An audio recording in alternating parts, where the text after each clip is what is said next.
We started Ninkasi 7.5 years ago in 2005. End of 2005, brewed our first beer in 2006.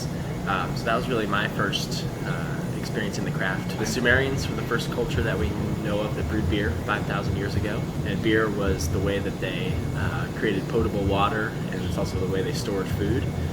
So to them it was a very important part of their culture and civilization, and so they worshipped the goddess Ninkasi, which was the goddess of fermentation. When we're not making beer, we're doing everything we can to support all things cultural in Eugene, and then of course in Oregon as well. That's really important to us and kind of differentiates us. We have a Beer is Love program, which is our nonprofit action group, or basically what we do on the to help support our community. There were some pretty big, pretty hoppy beers out there, but they weren't really as normal as they are today. So when we started making some really flavorful, really hoppy, really robust beers that were balanced, and people really took to that. We sell more Total Domination IPA than any other beer.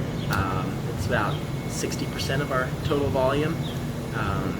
At the time when we released that beer, IPAs weren't as readily available as they are now. There weren't a lot of IPAs on the shelf. It was a part of our intention when we started to be a social and cultural hub for our community. The patio's a great environment, just people hanging out. It's a great way for people to come down to the brewery and try new stuff that they haven't had before and hang out with each other. So there's a lot of great nights out here. Occasionally have live music and other things going on. So it's a good kind of social scene.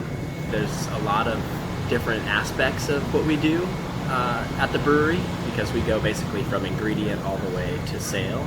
So we don't outsource manufacturing. We're not just a marketing and branding company. Yeah, we're very fortunate in Oregon because the Willamette Valley that Eugene's located in is responsible for about 18% of the hop crop in the United States. We source our hops from the Yakima Valley in Washington, the Willamette Valley, and some small acreage in Idaho. For brewing beer, we turn starches into fermentable sugars, and then also sugars that are used for body in beer.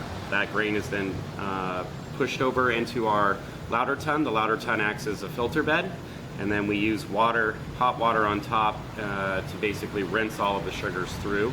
From there it goes through a centrifuge, which uses centrifugal force to clarify the beer, so we don't use any filters. On the way to a bright tank. From the bright tank, we're able to fill it into bottles or into kegs and out to customers. So there's a lot of different aspects of the job that are fun, that are challenging. Definitely learning a lot still every day. So I do enjoy it. It definitely has its ups and downs. There's certain difficult things that come up, and there's a lot of fun things that happen. So it's challenging and rewarding.